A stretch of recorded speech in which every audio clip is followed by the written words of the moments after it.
Could you see Diego Pavia hoisting the Heisman Trophy in New York City in December? I would have to dig this back up because I remember writing an article not that long ago about kind of the criteria for winning the Heisman Trophy, and it's typically in the realm of 40 passing touchdowns, to be a quarterback and win the award. Pavia's clearly not going to get there. He only has 15 here so far, 4 touchdowns on the ground, so 19 total touchdowns. No, I can't see it.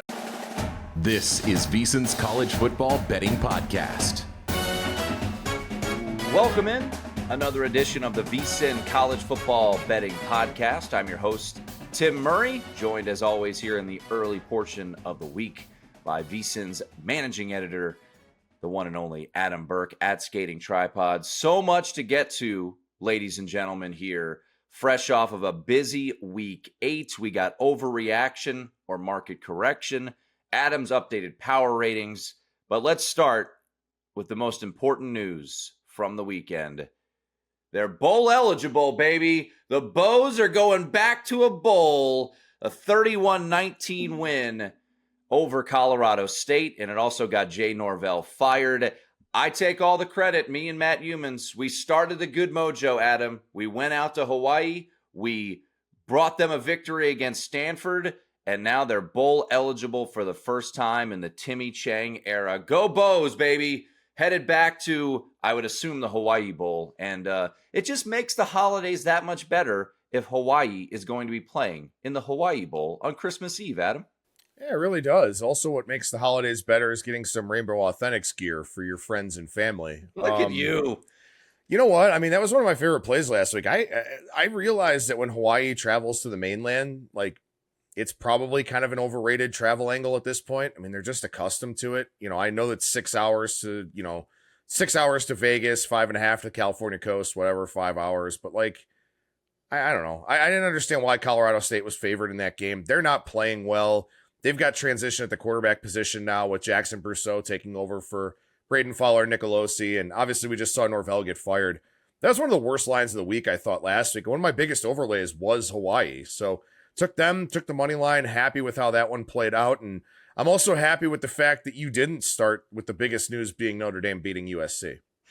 Oh, we'll get to that, and a tweet that went viral that I threw out there on Saturday night. Somehow, some way, me and all USC fans are aligned on something. We'll get to that a little bit later on, but yeah, I agreed with you. We talked about it on the Thursday podcast. The number just didn't make sense to me, and shout out to my guy Timmy Chang. I'm sure we'll have him on. I think we're planning to have him on VSiN Primetime on Tuesday night as they head into a bye week. But it's been cool to see the rise and cashing a win total. So good job, Hawaii, over 5.5 wins. And another shout out real quick to Colby Dant and Joshua Nunn at Step on a Duck 1. Over the summer, they loved Southern Miss to go over their win total, and that is already cashed as they picked up their 5th win of the season. All right, a whole lot to get into, and we're getting into your power ratings here in just a little bit. We did see the end of the Sun Belt Billy era down at Florida, as Florida made a move off of a win, which was kind of hilarious, but they're heading into a bye week, so it does make some sense. Jay Norvell, as you alluded to, got fired. Is the bigger news the firing of Sun Belt Billy or the non-firing of Mike Norvell? Ooh, good question. I guess I would say probably the non-firing of Mike Norvell, just because like Billy Napier has been getting fired for like the last 2 seasons, basically. Saved his job last year somehow, some way. Right, exactly. And then this year they finally dropped the guillotine on him. I don't know. And look, Florida State got screwed at the end of that game. I mean, how there was no replay available, I for the life of me can't understand.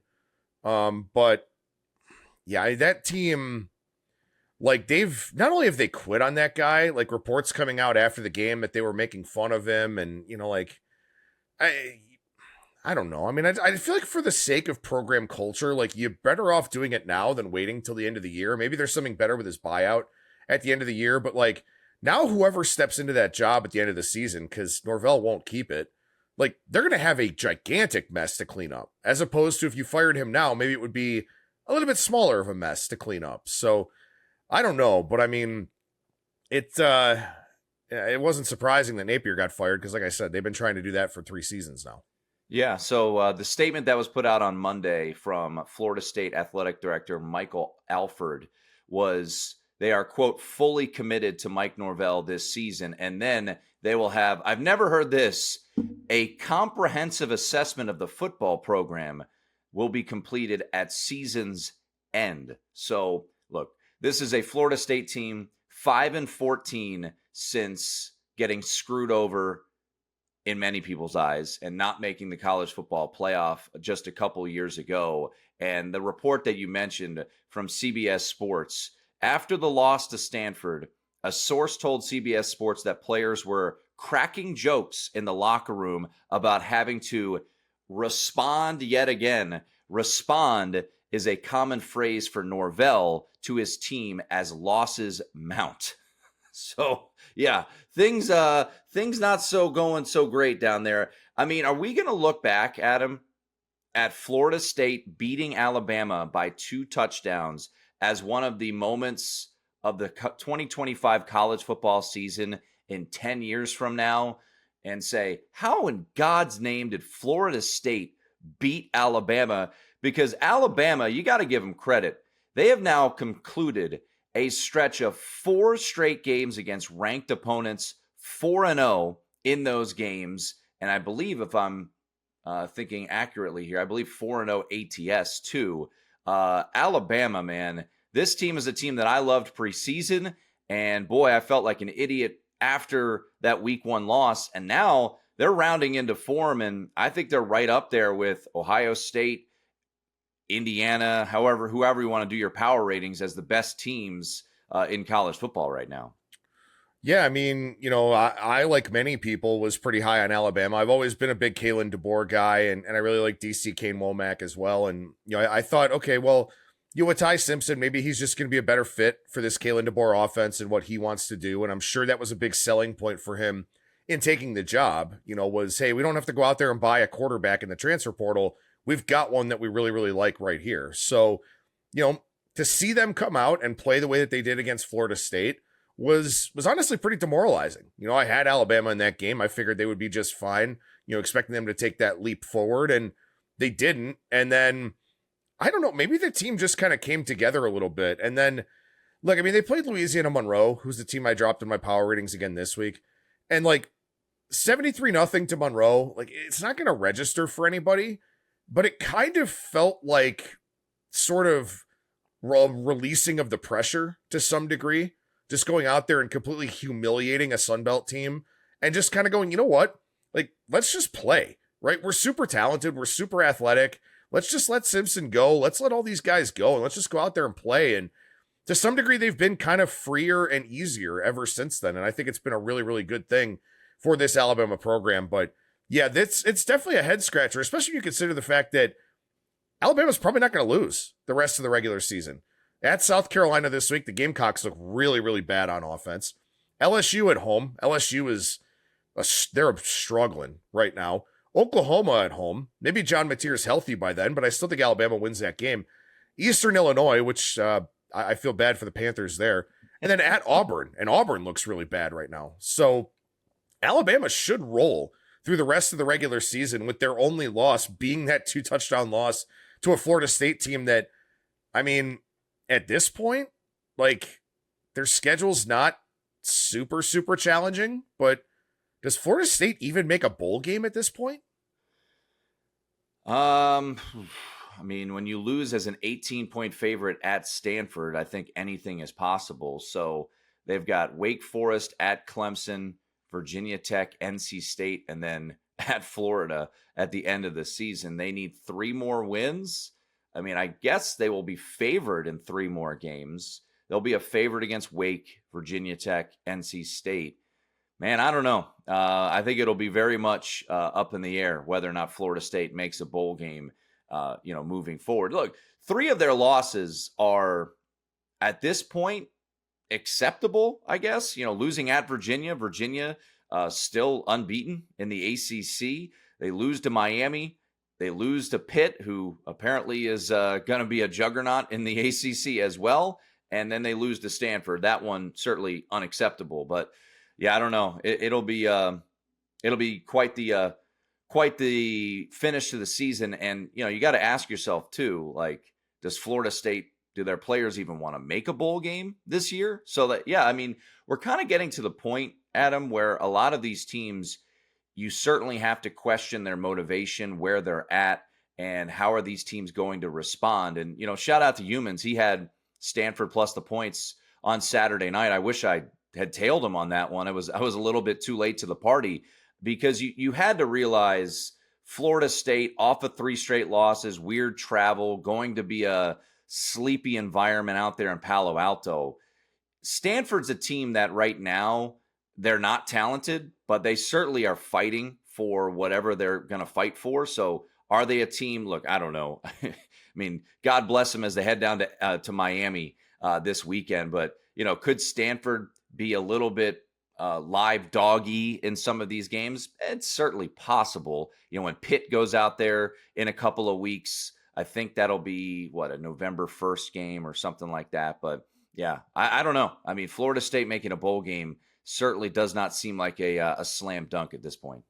No, and I mean, for Stanford, what was it, a couple of weeks ago, and they didn't play all that great at SMU, but, they got that big $50 million donation from one of their deep-pocketed donors for the program. And, I mean, that has to have some sort of trickle-down effect, whether it's these kids who are on the roster hoping they get paid with some of that money, or just the fact that it gives the program a little bit of momentum. And for Florida State, I mean, they have no momentum at this point in time. And I also think that something that's going to be interesting to kind of think about with Florida State as we go forward is Penn State's buyout situation with James Franklin was a little bit different, but Penn State was willing to pay it. And if I'm a Florida State fan, and if I'm somebody who has some influence in that athletic department, I'm kind of thinking to myself, why aren't we willing to do it? Like, why are we willing to accept what's going to happen the rest of this year here? And it's going to be a massive coaching hire for them. It's going to be a very, very important hire for the near future of their program. But I'm kind of looking at some of these other teams that have let coaches go, even rival Florida, and I'm going, I feel like we could find a way to get this thing done.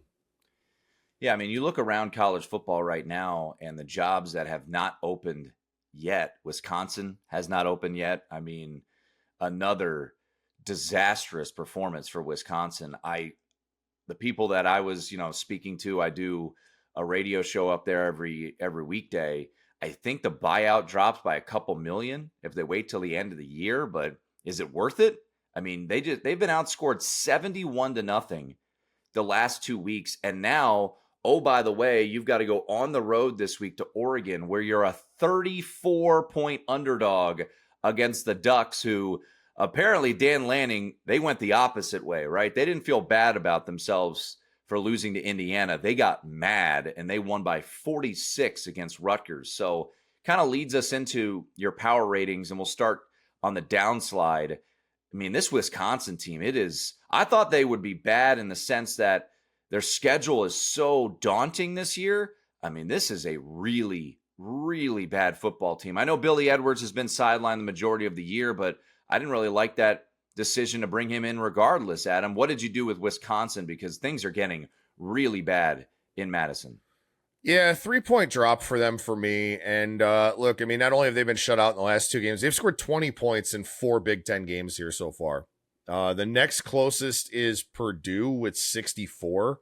So, I mean, this Wisconsin offense is just historically bad for them. And the thing that's challenging, and I wrote about this in the intro to my power ratings update for this week, which you can read over at vsin.com, is exactly what you alluded to earlier, right? You've got a lot of teams now that you're just kind of thinking, okay, like, the talent's not very good, but also, is anybody's heart still in it anymore? Wisconsin, like, if they get to 6 wins, it'll be a miracle. And if they do, they're going to be playing some bowl game that nobody's really all that interested in playing.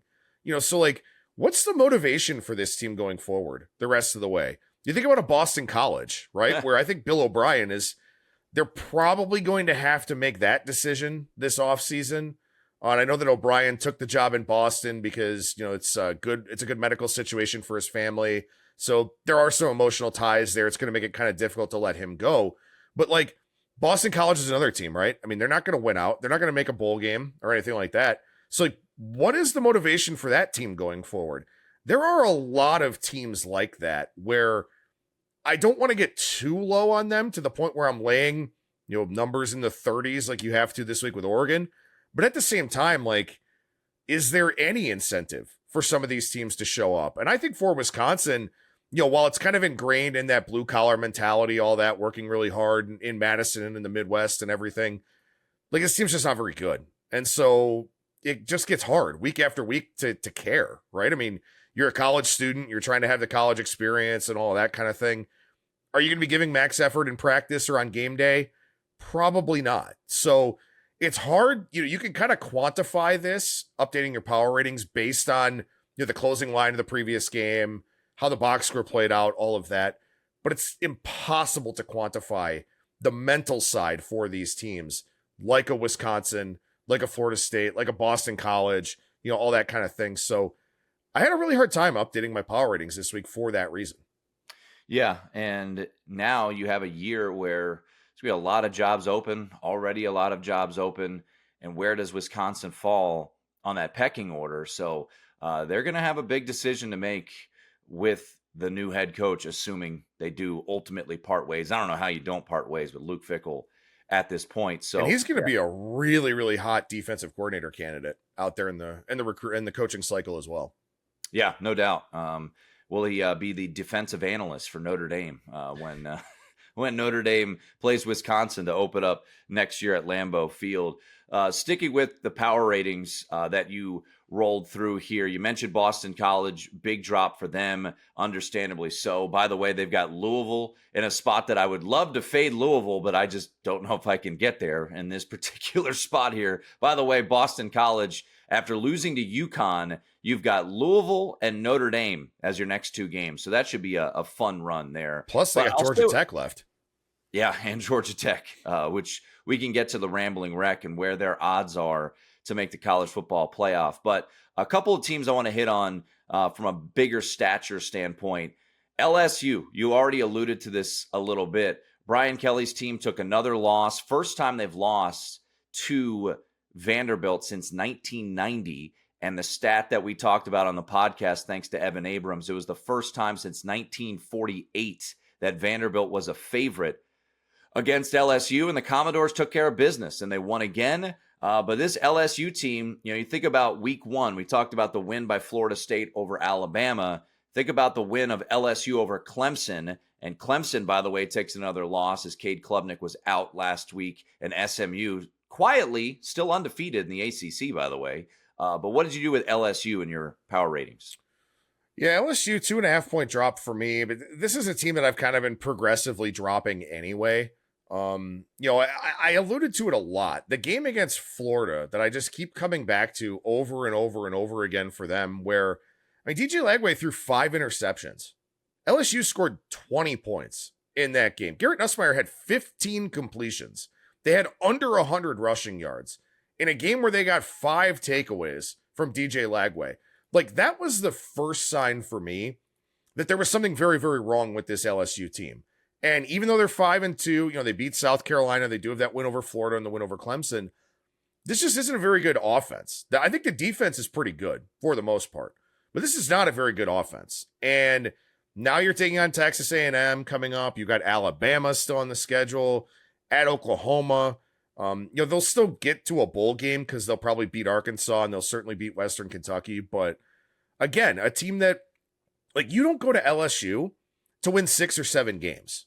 You don't go to LSU to play for Brian Kelly to win 6 or 7 games. And this is another one where, Brian Kelly's buyout situation is probably not very attractive for them, but this is another one where it's like, it's I think it's going to be really interesting to see what they do, because it's been proven in the transfer portal era with free agency that if you're willing to spend, you can turn things around in one offseason very, very quickly.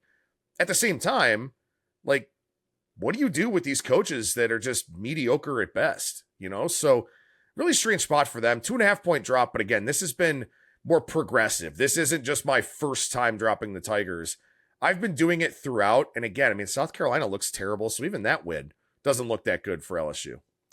All right. I got to talk Vanderbilt because I certainly made my jokes when Clark Lee stepped to the mic, 2 years ago at SEC Media Day and said, we're going to be the best program in the SEC. He also said earlier this year at this year's SEC Media Day that we are built to play football in January. So immediately my, brain was, all right, what bowl game is in January?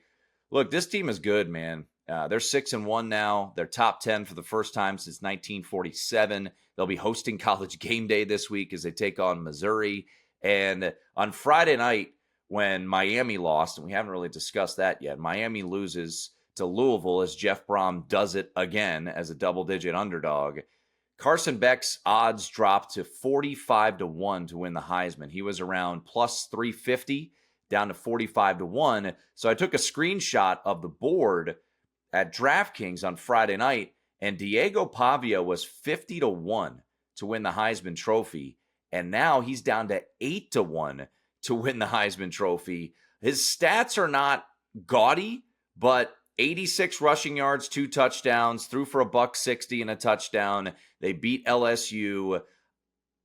I don't think he'll win the Heisman Trophy. Their schedule's pretty challenging down the stretch here, Vanderbilt's is, as they have Missouri left. They have to play Texas, but it gets a little softened with Auburn and Kentucky. Could you make a case? Could you see Diego Pavia hoisting the Heisman Trophy in New York City in December? I would have to dig this back up because I remember writing an article not that long ago about kind of the criteria for winning the Heisman Trophy. And it's typically in the realm of 40 passing touchdowns, to be a quarterback and win the award. Pavia's clearly not going to get there. He only has 15 here so far, 4 touchdowns on the ground, so 19 total touchdowns. No, I can't see it. I can see him getting invited, especially because they're such a great story, but I don't think he's going to have the numbers to get there. And again, ultimately, the question is going to be this, and I realize, they were favored last week and they did win the game by a touchdown, but they're such a great story as an underdog, and Clark Lee's been great in that role, and Diego Pavia has been great in that role, and all of that. Now they're on the map, right? Now they're not going to be taken lightly. And I give Clark Lee a ton of credit because the thing that's really challenging about Vanderbilt, their academic requirements are higher than a lot of the schools in the SEC, if not all the schools in the SEC. So this is a hard program to recruit for in a lot of ways, particularly going through the transfer portal and finding guys that are not only talented, but also meet the academic benchmarks to get into your program. So this is a phenomenal coaching job by Clark Lee, to say the least. I think Missouri beats him this week, personally. So, I think that would kind of throw some cold water on the Pavia campaign. But the numbers aren't gaudy enough. You're right. I mean, he's the leader of a team that's, really surprising this season, but I don't think the numbers are good enough. He could get an invite, especially with the way that, ESPN and CBS like to keep tabs on his family. I don't think he could win the award. I would be surprised, but I mean, this year, man, no one's really running away and hiding, certainly with the Heisman Trophy. Your 2 betting favorites, Fernando Mendoza and Ty Simpson. Look, if you told me those 2 are the field, I guess I would take the field because it's mid-October and so many crazy things can unfold. But the way Ty Simpson's playing right now and Alabama's playing, I think he would be the bet that I would make. I'm surprised here real quickly because you're an Ohio State guy. And this Ohio State defense is phenomenal. And they shut out, Wisconsin over the weekend. And I agree with you. They're the best team in the country. I was very surprised to see Julian Sayin down to 4-1. And I guess it's just, hey, they're undefeated. They're number 1. He's the quarterback, so we got to drop the number. But I don't really see the Sayin for Heisman situation. Do you? Yeah, I do, actually. I mean, Okay. This is a kid. So in 4 Big Ten game series, you have to throw an interception. So that helps, right? I mean, and also, they won 34-0 over Wisconsin. They were never in danger in that game. And honestly, with this defense, it's very hard for them to be in danger in any game. Julian Sayin threw the ball 42 times for 393 yards. So I don't know if maybe this is Brian Hartline and Ryan Day saying, okay, you know what, kid? We trust you now. We weren't sure exactly what we were going to get coming into the season. They didn't trust him at all in the game against Texas, where they just kind of grinded out a win. But this is an Ohio State offense that's 51st in the country in yards per carry. That's not where Ohio State should be offensively in terms of running the football, but they do not have a Quinshon Judkins this year. They do not have a Travion Henderson.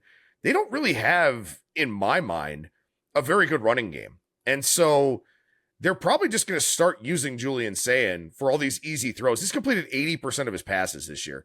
They're going to start using him for a lot of these easy throws as an extension of the running game because CJ Donaldson's not really it. Bo Jackson's had some big second half games and blowouts. James Peoples has kind of fallen down the depth chart at this point. I mean, Isaiah West was their leading rusher last game. Like, they don't have a bell cow. They don't have a go-to guy. And so if this is what they're going to do on offense, and it's just going to be Sayin playing pitch and catch to Carnell Tate and Jeremiah Smith and all these, matchup nightmares they have on the outside, I mean, Sayin might put up monster numbers the rest of the way in the Big Ten to where he's already got 19 touchdown passes and didn't really do much early on in the season. Like, I think it makes sense, honestly. I mean, they protect him well. He's only been sacked 3 times. And the thing of it is, too, they're spreading the ball around, right? Like, Jeremiah Smith's having a strong season once again. Carnell Tate's only 15 yards behind him, 1 touchdown behind him with 15 fewer catches. So I think those two are just going to kind of cannibalize each other. I think Sayin, I'm not saying you bet it at 4-1 because there's just not much equity left in that price, but the way Ohio State's offense is running, yes, I think he has a very legitimate shot to win it. Yeah, I do wonder whether it's fair or not. And Alabama has maybe not as talented, but is not too far back of talented receivers.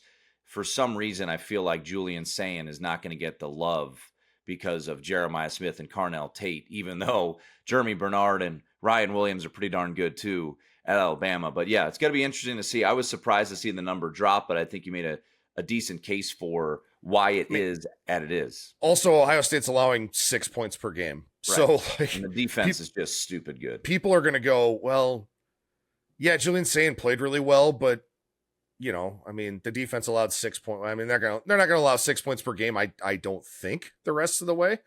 Yeah, it's just, that's going to take away some of the shine from Sayin too. But again, I mean, who else is really standing out though? Yeah, it feels kind of like championship weekend is going to be the final closing arguments for a lot of these guys, right? I mean, a lot can happen, as we saw this past weekend with Louisville upsetting Miami. But, if you look at Indiana, they've got a pretty clear path to making it to the Big Ten championship game. They play Penn State on the road. We'll see how that game looks. Obviously, Drew Aller is out for the year. They drop a rough one to Iowa, 25-24 over the weekend. But it kind of feels like Mendoza versus Sayin. You're going to get Ty Simpson on championship weekend. Carson Beck's going to be playing championship weekend, even though he's, after that performance, 4 interceptions, that his candidacy looks like it has dropped off quite significantly, and the odds would agree with that. Before we take a break, let's kind of put a bow on the power rating. So we talked about some of the teams that you dropped. Vanderbilt, you bumped up 2 points. How about the cool story of UAB? And, I was kicking myself because I looked at, and I said it on Thursday's show, Adam, I said, I want to fade either one of these teams, but I don't know if I can get on UAB. So instead I picked Florida Atlantic, and they did what they always do, which is fall apart late in that game, and South Florida covered the game. How about Chris Mortensen's son getting the win as the interim head coach, and Memphis losing to UAB as 24-point favorites? So I guess Trent Dilfer was that bad of a coach. Certainly seems that way, right? Yeah, I mean, I gave you an UAB a 3.5 point bump here. And, I mean, I also there was some stuff in Jalen Kitna's past too, that I kind of wonder if maybe the players, maybe it kind of rubbed them the wrong way a little bit, having him there on the team, anointed as the starting quarterback, all of that. I realized that, he was highly recruited to Florida, but, they kind of rallied around Ryder Burton here, a guy who's, was very emotional in his post-game on-field interview, as he should be. Guy who's kind of bounced around, transferred around, all of that. It's always cool to see those kids get an opportunity and, pick up such a big win. And, it's also a nice win for the UAB program with college basketball season looming, because it becomes college basketball season at UAB now because they're Right. typically pretty good on that side. Andy Kennedy's got a really, really good team. But for them to get this win, a good sign going forward. And obviously, I mean, I don't know that Mortenson's going to get hired for the job. Probably not. But still, I mean, it makes them a much more interesting team going forward here now. And like you said, kind of speaks to, Trent Dilfer and maybe how the situation was there with them. Do they win the game if Brendan Lewis gets hurt or doesn't get hurt? Probably not. But at the same time, I mean, they ran for 219 yards, albeit 81 of them on one carry. They threw for 251. They moved the ball on this Memphis team. And maybe Memphis just had a hard time rallying in game with the injury to Lewis. But I mean, Memphis was there in the driver's seat for that group of 5 college football playoff opportunity. And I mean, I guess they could get back in the driver's seat if they beat South Florida this week, but Brendan Lewis probably isn't going to play. So, and if he does, he's certainly not going to be 100%. So very, very devastating loss for Memphis, but a great win for UAB. And again, another team that after firing a coach, now we have to think of them differently throughout the rest of the regular season. Yeah, 7-point move, and we'll get into overreaction or market correction. Look ahead line was USF +3. It's now USF -4 at Memphis on Saturday. Any other teams, Adam? And once again, check out his full article with some early bets as well that you want to highlight, whether up or down in your power ratings. Yeah, I think there's a couple here. One team that I think we should talk about a little bit is Texas State, because they really don't look anything like I thought they would. And last year they were pretty up and down. They were kind of inconsistent. I was like, all right, well, like GJ Kinney gets talked about for basically every job that's out there at this point in time because he's done such a good job, as an offensive coordinator, and then, his first year at Texas State. But I mean, you give up a 40-burger to Marshall, and I realize Marshall is not nearly as bad as we thought they were going to be, which is honestly very impressive. One of the better coaching jobs this season at Marshall, where they've won 4 of their last 5 here, although losing to Louisiana is pretty bad. But still, I mean, their games are high scoring. They're exciting. They're a lot of fun. I'm not betting any unders in Marshall games the rest of the way. But for Texas State to give up 40 to this Marshall team, not a good look for GJ Kinney. And it makes me wonder, are they having a hard time with player buy-in? Because now you've got all these different jobs available. We've talked a lot about kind of the premier jobs. You're going to get second-tier jobs that open as a result of people getting those top-tier jobs. Kinney's probably gone this offseason. So is that kind of factoring in with how Texas State is playing? I don't know. But I gave them a 4-point drop here after last week's performance. And they're a team I've kind of been, again, progressively dropping, on a week-to-week basis here. And I don't know what's going on there in San Marcos, but it doesn't seem like Kinney really has a full grasp of this year's team.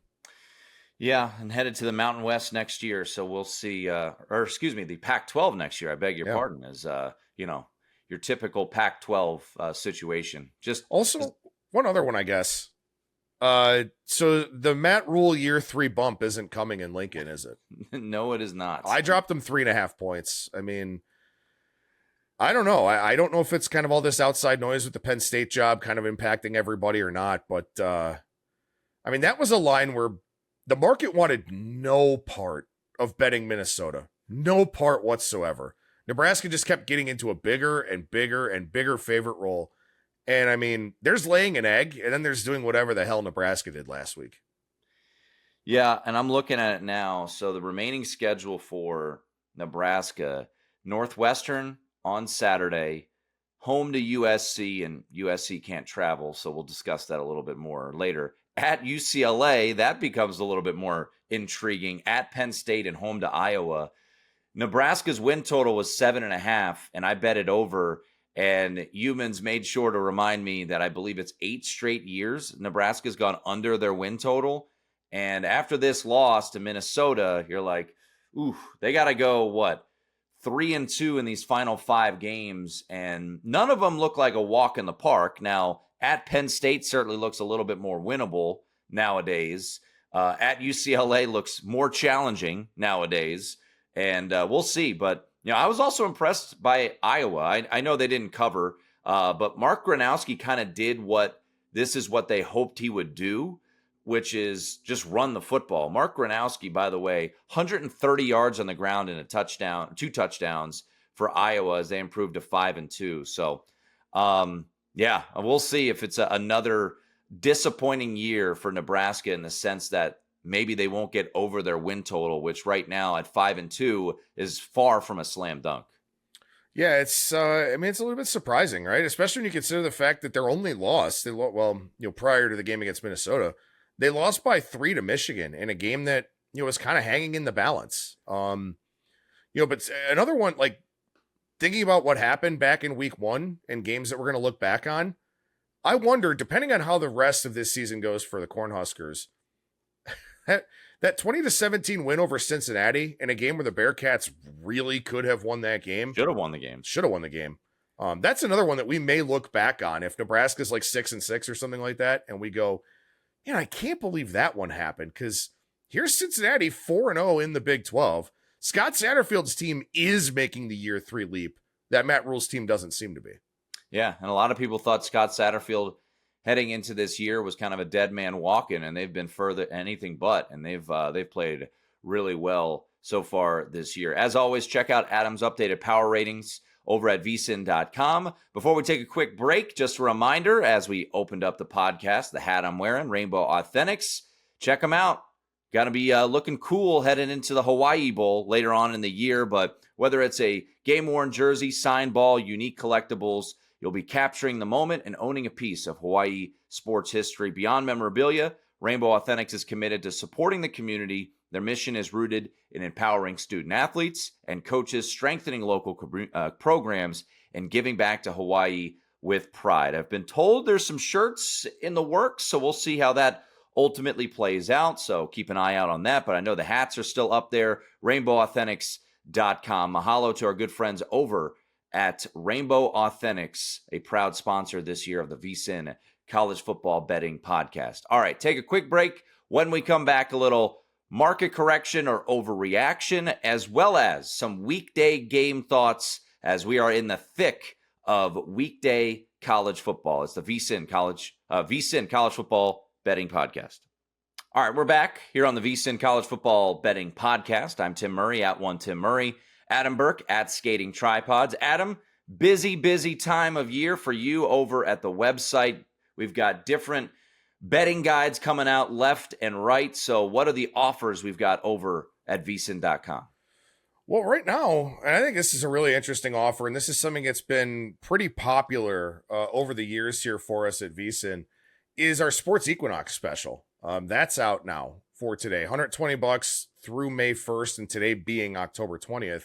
The Sports Equinox is a week from when we're recording today, which is the day where all 4 major pro sports leagues in the U.S. and North America, I guess, are all in action. So you get a World Series game next Monday, you get a Monday Night Football game, and then obviously the NBA, which starts on Tuesday night, and the NHL, which has been in action for a couple of weeks now. So you get all 4 of those sports on the 27th, and that's why we have this Equinox special, $120 again through May 1st. So it takes you into the baseball season, takes you obviously through March Madness and all those kinds of things. So really, really good offer. And speaking of March Madness, I was very busy this weekend editing our content for the college basketball betting guide, which comes out on Thursday. This time of year is just remarkably busy in so many ways with so many sports going on. And it's just crazy to think it's almost college basketball season, but it will be. That starts November 3rd. So our college basketball betting guide coming out Thursday. Over at vsin.com, you get all the guides with the Equinox special. You can try us for a month for $9.99, our introductory offer, see what you think, pick up that college basketball guide, because you're not going to find any other college basketball guide for $9.99. So you can just think of it that way. But we're pumping out the content over at the website, man. It's just a crazy busy time of the year. Yeah, it's incredible, man, what you guys have been doing, putting out all these guides. So, yeah, can't continue to say how much people need to grab these guides. All right, Adam. Over the weekend, I was feeling pretty good as Notre Dame was able to pull off the win. And how about Circa? Not that they need my kudos or anything like that. They were the first book to go to double digits on this game, and they kind of just hung out there for 3 days It went back down to 9.5, ultimately closed around 10.5, 11. So depending on what number you got, you either covered or not. But 34-24, the final score. This game certainly fired up a lot of Notre Dame fans because USC and Lincoln Riley seem very hesitant to keep this rivalry going. But it is just worth reminding, and my tweet kind of took off and ran, that USC under Lincoln Riley is now 0-6 on the road against ranked teams. And then Evan Abrams chimed in on Saturday night. USC is 1-13 straight up in Central and Eastern time zones dating back to 2013. I know that's not all Lincoln Riley's fault. He hasn't been there the entire time, but it's pretty wild to see just the difference of a team that you get when they go on the road. And Lincoln Riley called just an absolutely disgusting reverse throw pass that led to a turnover, just a moronic play call, and Notre Dame able to get the win. And it's funny to see how many USC people actually chiming in and kind of voicing their displeasure for their coach, Lincoln Riley. I had the Twitter feed Inside USC, Scott Wolf, who covered USC for a decade or 25 years. He goes, maybe this is why Lincoln Riley and his suck-up fans don't want to play anyone. Petro Papadakis, I know, chimed in a little bit too. So there's a lot of back and forth of whether or not USC should continue this rivalry going. And my rebuttal is this. You're an Ohio State fan. Ohio State is not scared to play anybody. They played Texas this year. They played a home and home with Notre Dame. Like, that's what college football is about. And it's fine. You're going to 9 conference games, and you should have a challenging non-conference game. And then if you want to have 2 layups, that's totally fine. But we'll see. I know my buddy Pete Sampson and Matt Fortuna on their podcast seemed to think it was headed in the right direction, that we will keep this rivalry going, which is just good for the sport. I know there are plenty of people out there, see, this is why you need to join a conference. The SEC and the Big Ten are going to band together and say you can't play Notre Dame. I'm like, yeah, that's how economics work. You know, let's avoid playing one of the biggest brands in the sport. But hopefully cooler heads prevail. But I think the bigger thing is Lincoln Riley overall, Adam, has been a pretty big disappointment at USC. And I thought he would go in there with the ability to recruit some of the elite athletes in that area, and I thought this program would take off, and it has not taken off yet. No, it hasn't. By the way, Ohio State playing Alabama 27-28, and then Georgia 30-31, assuming we're not hit by a big comet or asteroid by that point or something. Yeah, I mean, look, this is something I know Brad Powers has talked about a lot in terms of USC and their recruiting. Like, they're not really getting dudes in the trenches, and they're not really recruiting all that well on the defensive side of the ball. And, it's an overused cliche expression, whatever you want to call it, right? Defense travels. Well, maybe that's a big reason why USC has struggled, because they really haven't had a very good defense for a while here. And I think with D'Anton Lynn not really being able to kind of turn the tide in that regard after being so good at UCLA, maybe it's just kind of a systemic issue with USC at this point in time. And I'm not saying that they're going to fire Lincoln Riley. I'm not saying that another high-profile job is going to be available, but it is something that you do have to evaluate and something that you do have to think about going forward. And of course, by the way, they're on the road at Nebraska after this bye week here this week. But the other thing for USC that I think is important to point out here, and they play Nebraska, Northwestern, Iowa, Oregon, and then UCLA in the rivalry game the rest of the way. The big concern that we had, and Jonathan Von Tobel will speak to this if you let him. He'll be on a soapbox for a long time. When they brought in Jaden Maiava, and then they also made the decision to use Jaden Maiava over Miller Moss, who of course went to Louisville and just helped orchestrate the upset win over Miami. Maiava's big issue at UNLV was putting the ball at risk. He was kind of a YOLO quarterback where he'd throw a lot of turnover-worthy passes. The last 3 games here for USC, and they've lost 2 of them, Maiava's got a 6-5 touchdown interception, or 6-4 touchdown interception ratio. 2 picks in the game against Notre Dame, 1 in the game against Illinois, 1 in the game against Michigan. So, now that they've kind of stepped up in class a little bit here, we're sort of seeing the Jaden Mayava that we thought we were going to get. When you factor that in with a defense that's just pedestrian, I think would be a safe word for it.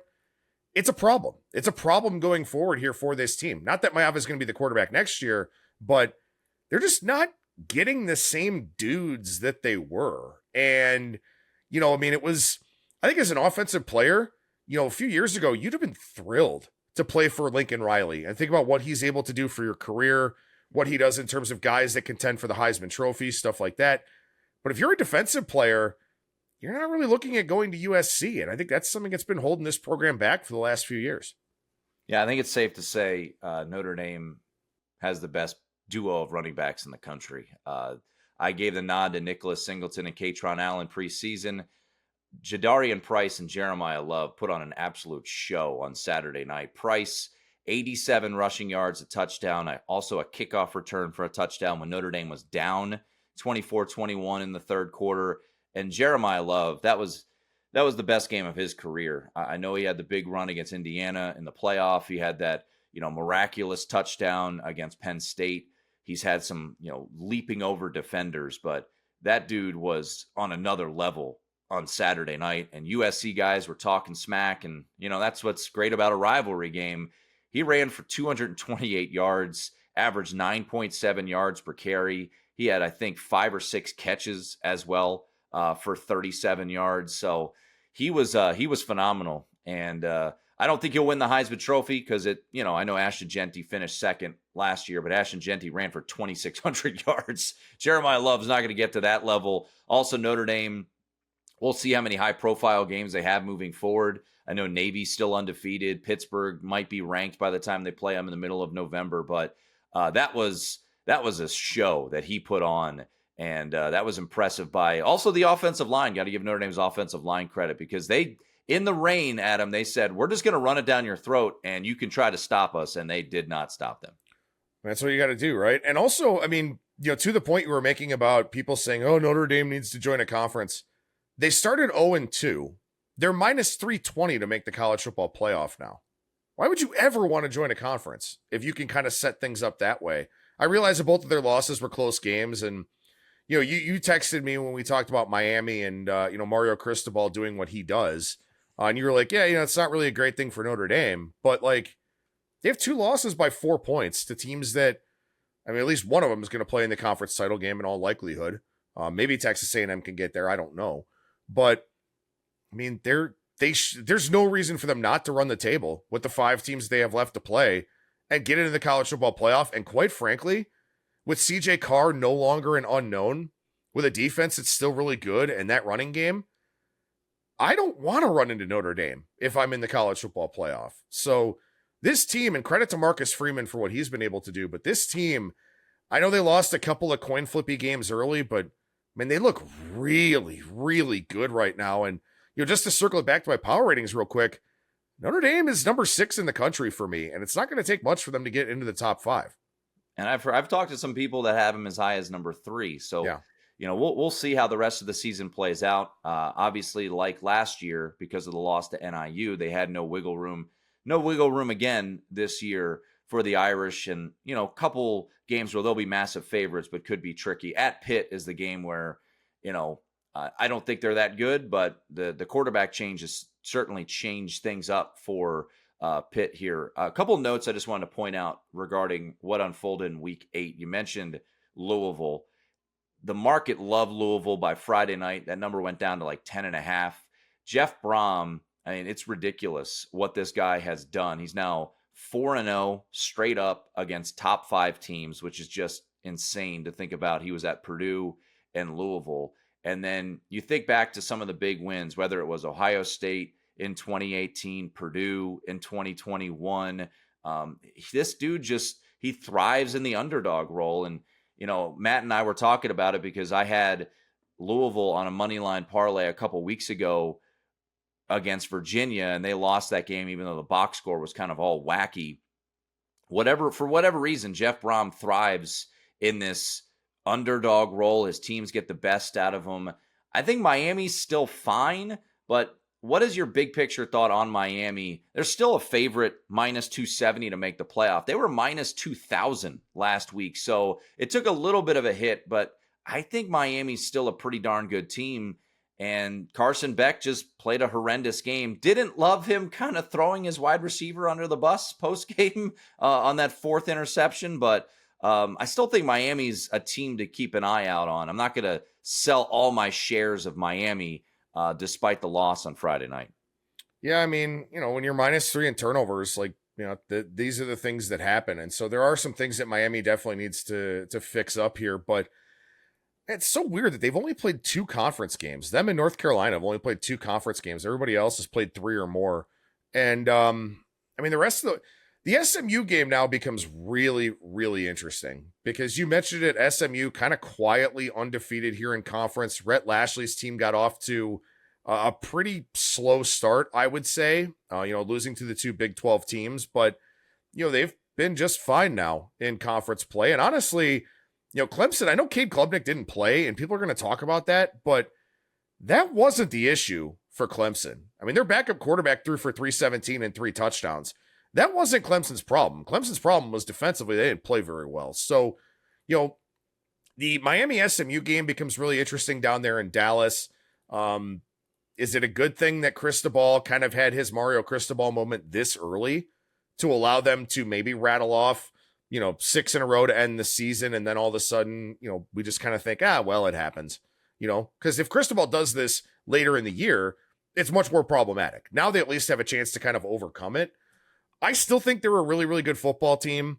Again, 4 interceptions, they only gave up 24 points. Like, their defense is still very, very solid. I think they still make the ACC title game, and I think they still have a good shot at the college football playoff, but obviously, again, with Mario Cristobal, it's always going to cause you to think twice. They're plus 240 right now to win, or plus 280, I beg your pardon, to win the ACC. They do not control their own destiny. That's why you have that number as high as it is. Georgia Tech is unblemished in conference play. Credit to them. I was on Duke. Market agreed, and then you fumbled the ball at the 1-yard line going in on the opening drive of the game. And it's like, all right, that's how this game's going to unfold. But Georgia Tech, I'll give them credit, all kidding aside. I thought their defense in the second half was suffocating on the Blue Devils, and that was an impressive win by Georgia Tech on the road at Duke. Their schedule is very favorable. The reason Georgia Tech's the betting favorite is because there is a path that Miami does not make the ACC championship. If Miami's playing Georgia Tech in the ACC championship, I don't know what's that number right now? 7 on a neutral, maybe even higher? Well, let's see here. Miami's an 84. I have it 8.5. Yeah. Yeah, 8.5. Yeah, so. For now. Obviously, it could change. I need to look more into the pathway before I make a bet, but that one is jumping out a little bit to me. But obviously, Miami would need some help in order to get into the ACC championship. Well, I mean, if Miami beats SMU, right, then they control their own destiny. Because Virginia's not. Well, Virginia and Georgia Tech are both undefeated, and they don't play each other. Virginia's not going to run the table. I don't think so either, but I'm just pointing it out that right. I agree, but there is a pathway. I mean, I'll be honest, man. Virginia plays UNC this weekend as a 10-point favorite. They play at Cal. They play at Duke.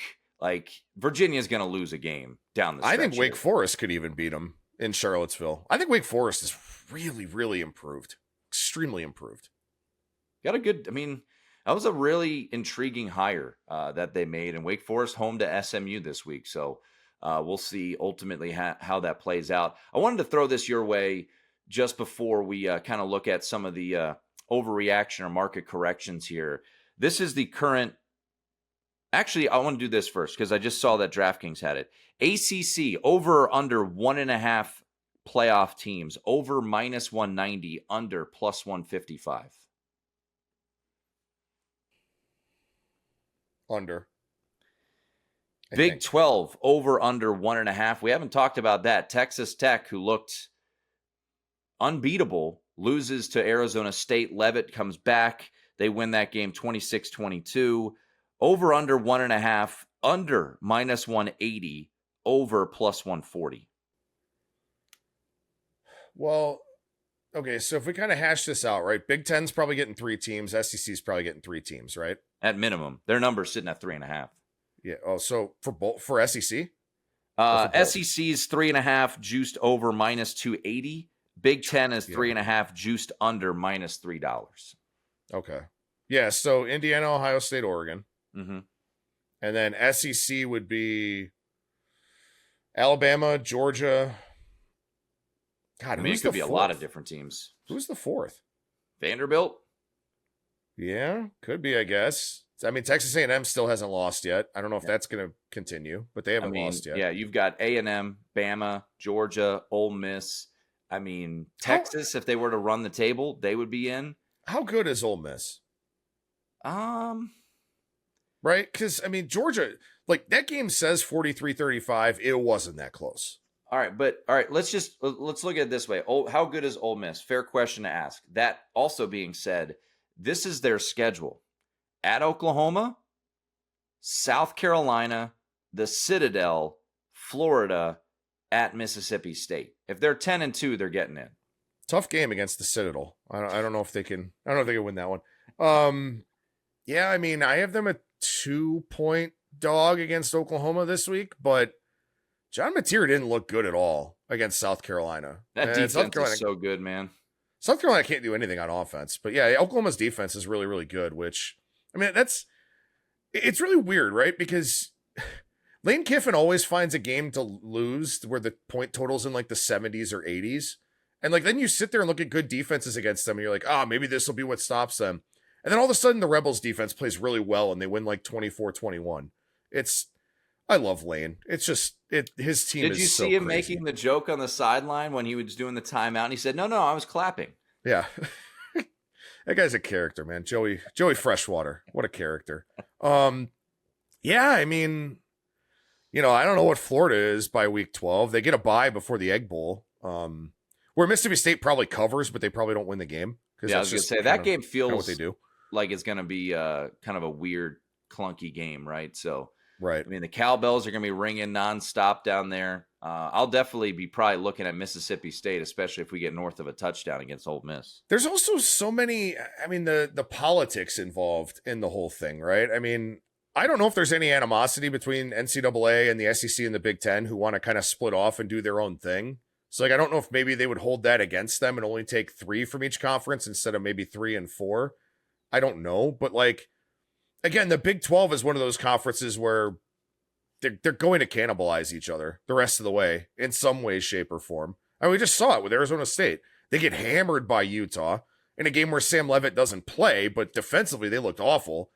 And then Texas Tech they beat when Bear Morton doesn't play. So, that conference just like no one's reliable enough, I don't think. So, man, I want to say 1 for now, but I feel like you've got to get 2 from one of the ACC or the Big 12. Yeah, you look at the Big 10, unders minus $3. I'm not telling anyone to go out and lay minus $3. I don't know who that 4th team would be. I mean, it's nobody. Indiana is minus 2,500. Ohio State isn't even listed right now on the odds that I'm looking at to make the playoff. Oregon's minus $4. Those 3 teams, are getting in. I mean, barring Oregon getting upset by someone. I feel very confident in that. But yeah, it's going to be, I think we're in store for some wackiness down the stretch. And, the ACC is intriguing, minus 190 to the over. Miami feels, even though they lost, comfortable in making the playoff. But will they win the ACC championship? I mean, that's the thing you're banking on, right? If Miami doesn't make the ACC championship, here's a pretty interesting question, Adam. And I think I know the answer. Georgia Tech goes into the ACC championship 11-1 with only a loss to Georgia, and then gets smacked by Miami. Do they still get in? I think they probably do at 11-2. And I think the precedent was set. We don't want to penalize teams for playing in a conference championship, but we could have another one of those situations where Georgia Tech, what if they're 10-2 and then lose to Miami? That could be pretty fascinating as well. So Georgia Tech's a pretty interesting team to look at because their final regular season game is against Georgia. So I don't know if we just assume that's a loss. I know they went to 97 overtimes a year ago, but that'll be a pretty fascinating ending to the season with the Rambling Wreck.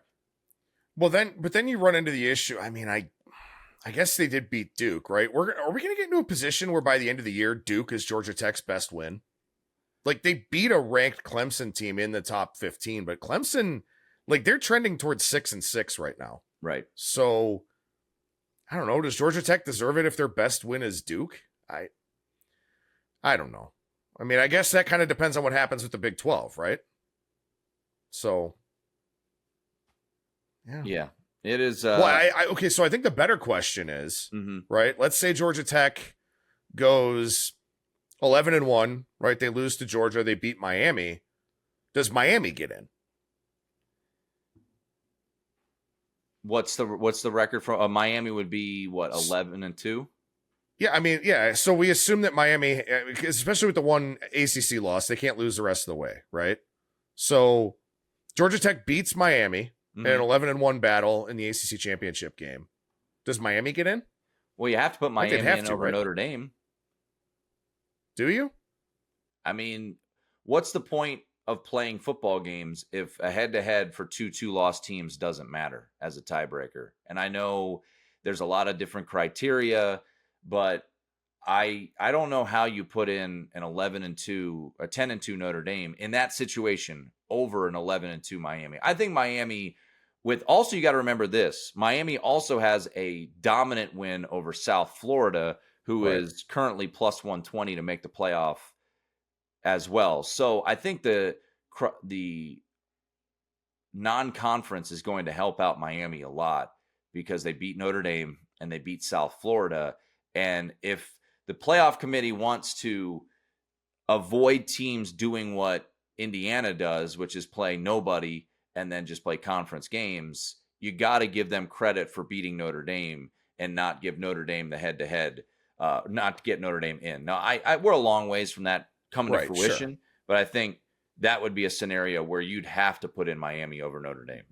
Well, I mean, it kind of plays into what we talked about earlier, where Notre Dame's minus 320 to make the playoff, right? Because if that's what it comes down to, and there is a path for it to come down to that, is minus 320 too high? I mean, is there, a two-way market we can take a look at here where you could play the no on Notre Dame? I don't know if that's something that you would want to do, because again, there's obviously so many moving parts. No is plus 260.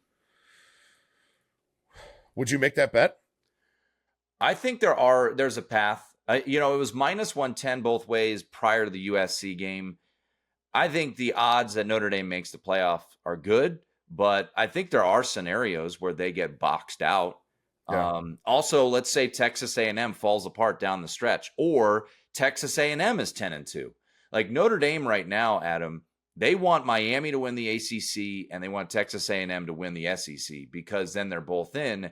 They don't want a situation where 10-2 Texas A&M is going head-to-head with Notre Dame because that happened and Notre Dame won or lost the game. So I think there is a scenario, and I think plus 260. I'll be honest, man, I don't know if you have to place the bet right now. You kind of wait and see how things play out. Notre Dame doesn't play this weekend. They're going to be a double-digit favorite in every game moving forward. So I think there's an avenue potentially brewing where Notre Dame has a chance to get boxed out. Is it likely? No, but I think it's possible because their best win, to your point, if you want to play the best win game, Notre Dame's best win is going to be USC, who is unranked right now, and who knows how the season unfolds for the Trojans. I mean, are they going to go to the table and say, hey, we beat Navy, who is, a 10-2 American team, or we beat Pitt, who lost to, Pitt has a ugly, they lost to West Virginia. So there's a lot of holes to potentially poke in a Notre Dame scenario. So do I think they'll get in? Probably, but at plus 260 on the no, it's not the worst look in the world. Yeah, I think what I'm kind of driving towards here is I think it's really, really hard to lay juice, and specifically significant juice, in this college football playoff yes-no market, because the sport is just so high variance at this point in time. There's so many different ways that things can go, right? Like maybe Miami losing just kickstarts them, for some reason, screwing up in multiple places, right? And then all of a sudden, that loss that Notre Dame has continues to get worse and worse and worse on a weekly basis. So I honestly I think if you want to look for some of these things, you're kind of looking more at the plus money long shots and kind of hoping you could take a little bit of a gamble as opposed to laying any kind of number on these things, because it's just, there are so many ways that these things can get effed up in college football that, like, even Oregon minus 400, I'm not interested in laying, right? Like, it should happen, but even that, I'm not interested in laying. So, just, I think it's hard to bet into the futures market in college football unless you're doing it kind of preseason or like doing an in-season, conference champ, something like that. I think the playoff, there's just way too many variables that come into play. All right, let's wrap on this, Adam. As I do every week, I take a look at the look-ahead lines that are put out by our guy Matt Grill over at DraftKings, and then I compare them to where we're at for the market. So a couple of games that jump out. We hit on one. The biggest move was South Florida, Memphis. South Florida was +3 last week. Memphis now +4. So a 7-point move in this game. Both teams, Memphis loses the UAB as a massive favorite. USF beats Florida Atlantic. But I think the caveat here, as you pointed out in your power ratings article, is the quarterback situation at Memphis and the injuries. So I would have been interested in Memphis here on this, but I think this is a market correction because of the injury to Brendan Lewis. Yeah, for sure. Obviously the optics aren't great of losing to UAB. But with Brendan Lewis out, I mean, again, and this is a Memphis team. I've talked about this many times over on the show. I was really, really slow to adjust them because Brendan Lewis didn't do anything special at Nevada. There was nothing that, with that FedEx money at Memphis, I was like, I don't know why they targeted this guy. And then all of a sudden he was playing really well. And I'm like, all right, well, I guess I get it. And I kind of reluctantly started to move them up. Now with him out, I mean, I don't think he's going to play. This line kind of implies he's probably not going to. And then the line probably keeps going up from there. But this kid's way more important to this team than I thought he would be. So definitely a market correction in regards to his injury for sure. Let's go to a couple SEC games. Ole Miss was +2.5 last week at Oklahoma. That number is now to 4.5 or 5. Ole Miss loses, Oklahoma wins. Oklahoma's defense is dominant. I'm kind of curious here on Ole Miss. I'm going to wait and see how the market shapes itself. I don't think there's any need to take 5 because we'll see how things unfold. But I'm curious if Oklahoma has enough firepower to maybe keep up with this Ole Miss squad. But that defense is real and spectacular. Yeah, good reference too, by the way. I mean, John Mateer only ran 8 times against South Carolina. Didn't really need to, I guess, but only ran 8 times for 14 yards, only threw for 150 yards. He's still not right. And this is a game I'm going to be really interested to see, the athleticism, the speed, the dual threat nature of Chambliss against this Oklahoma defense, because statistically their profile is very, very impressive, right? Now, some of it being carried by blowing out Temple, blowing out Kent State. That kind of helps their overall numbers. But Texas, Arch Manning is not it, as we've talked about many times over, as many people have talked about many times over. South Carolina's offense is bad. They're really bad on offense. They need to change the offensive coordinator. Mike Shula is not it. Michigan, Bryce Underwood's first road start, right? And Michigan's offense is kind of limited to some degree anyway. Oklahoma has not seen an offense remotely close to this yet. So this is a big litmus test for their defense. I kind of like Ole Miss in this one too. Again, I'll kind of wait and see where the number goes, but I don't think Mateer is 100%. I don't think they're super confident in him, having to run the football or throw it down the field. And Ole Miss is fast. They're talented. Find me an offense that's anything like Ole Miss's that Oklahoma's faced. I think this is an overreaction for sure. Texas A&M heads to LSU. The look ahead was A&M +1.5. Now it's 2.5 or 3. Circa and the Westgate Superbook have both popped 3s here. LSU loses to Vanderbilt. Texas A&M gets the win. Backdoor cover by neck brace Bobby against A&M there. Market correction or overreaction? Flip of favorites here. Texas A&M at LSU. I think this one's right. I think this is a market correction here. I mean, LSU, they just, again, they really haven't shown any thing impressive to me for the majority of this season here. I mean, I just sang the praises of Ole Miss, so maybe that 24-19 loss kind of looks a little bit better. But if you look at that game, Ole Miss outgained LSU 480-254. Ole Miss left a bunch of points on the field in that one. So I think this is right. I think A&M deserves to be the road favorite. Curious to see how Mike Elko handles that role with this team.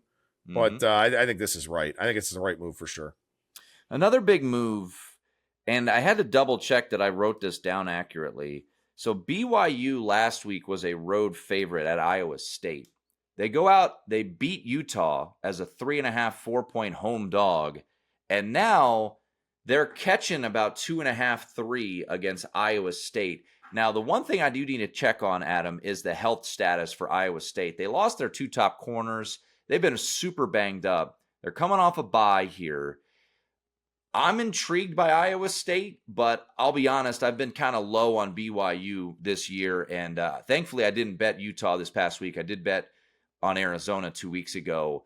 This is obviously a letdown spot du jour for BYU, but I give Kalani Sitake a lot of credit. This team loses their starting quarterback over the summer. They're now 7-0.